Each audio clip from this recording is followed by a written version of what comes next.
Dr. Beck, I would like you to explain, surgery versus non-surgery when it comes to heel spur and plantar fasciitis, or whichever way you pronounce that. Anyway, your foot is hurting when you get up in the morning and when you have rested for a while, and it seems to be quite a common, common problem.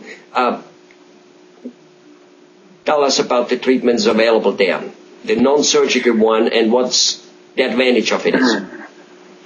Well, plantar fasciitis, like you said, is really common, and I've had severe cases myself, actually so bad I had to sleep with my feet in a trash can, because I couldn't stand any kind of pressure on my heels. And what this is basically heel pain, and it's caused by an inflammation in the tissue that hooks into the heel bone, and this is where people call heel spurs, as you've probably heard in the past. And what happens is people particularly note problems when they get up in the morning. Their feet, they tell me that it feels like they're walking on rocks. A lot of times they get tremendous burning pain in their heels, and it can just really kill them by the end of the day when they've been on their feet all day. So it can be very disabling and very discomfortable and very, very, very bad thing to have. And we treat a lot of this in our practice, and there's a variety of ways you can go about it. Now, we made a point earlier that the key to treating a condition is knowing which condition you're treating. Now, foot pain itself can have lots of different causes. One is from nerve damage, like you get in diabetes. It can be a pinched nerve in your ankle. There's a variety of different reasons why you can have heel pain. So key number one is to figure out exactly why you have the heel pain. Now, if you do have pain from a plantar fasciitis or a tendonitis in your heel, then there's some things we can do for it. The most effective treatment I have is a steroid injection into the heel itself. In many cases, people who've had problems for months to even years, we do one single injection and they're good to go. They don't come back, they don't have any more problems. Or they may just need a little tune-up injection in 6 months to a year. So very simple. It takes me 10 minutes to do the injection at most, and people walk out and they're doing great. So that's number one. Now, the second problem is to treat the cause of the tendonitis. And this is where therapeutic exercise becomes very important. And this is the reason I talk a lot about therapeutic exercise, because by using the right exercises, that being stretching and strengthening exercises, you treat the underlying cause of your problem. If you don't treat the underlying cause of your problem, you're going to keep having the problem. I think that, makes sense. And so this is where we get into what is causing the heel tightness, the heel pain, and frequently it's things such as tight heel cords, that big thick tendon at the back of your leg. If it's too tight, it puts pressure on your heel. If the tissue in the foot is too tight, that can put pressure on the heel. A lot of these things, weak muscles can cause you to walk funny and cause excessive pressure on the heel. All these things can cause heel pain or tendonitis in the heel, but they can be treated with what I call therapeutic exercise, that being stretching and strengthening exercises. So that's a very simple thing to do. It treats the underlying problem, and once you treat the underlying problem, hopefully you're not going to have the problem again. Now, in addition to injections and exercise, we can treat with things like anti-inflammatory medications. I don't like to treat people for a long period of time with these medications because they can potentially cause problems. A lot of people can get kidney and stomach problems from these medications. They're very upsetting to your stomach, so you don't really want to take them for a long period of time. And this is the reason why we want to treat the underlying cause, and that is therapeutic exercise to treat the imbalances in strength and flexibility that's causing you to have the problems. All right. Well, wonderful. So there are, as we well know, surgeries available. Podiatrists provide them and things like that.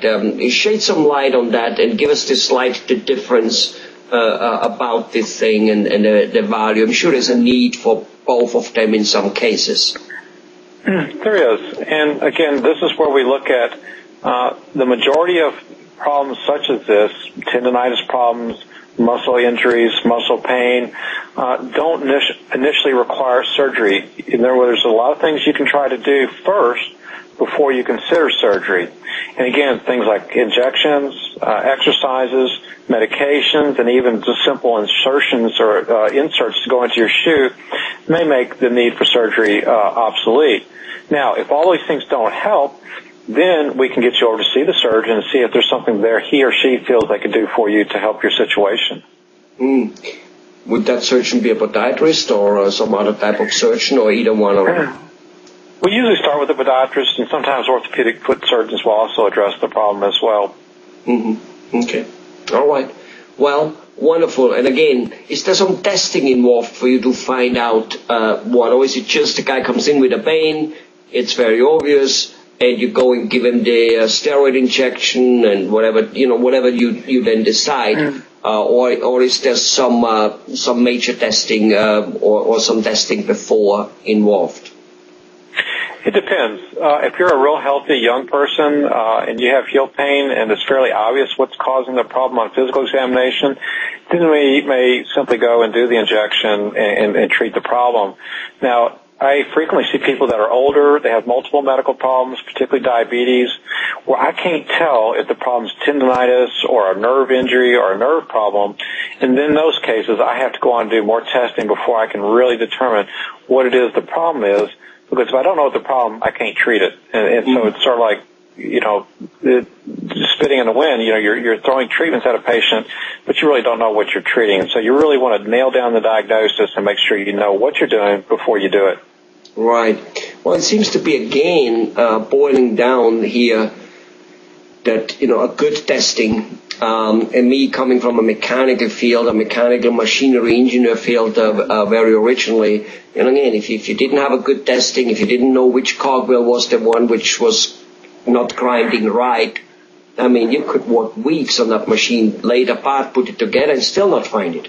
And that testing isn't always that easy. And obviously with the nerve testing, you really have a good one, because otherwise you just, as you said, throw treatments at it, or as the expression back from that when I was in that field, if there's a problem and you give it to a carpenter, he will use a nail and a hammer.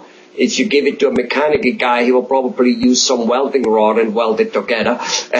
So it's like everybody's going to use his tools. So really what you need to go is go to an agent who has all tools available. He himself might not know all tools. That's not expected. But he has all tools available to him, and then says, look, what we need here is a little bit of hammering, a little bit of welding, and a little bit of sweet, and we're fine. Yeah. I love it. Thanks a lot, Dr. Beck. Bye-bye. Thank you.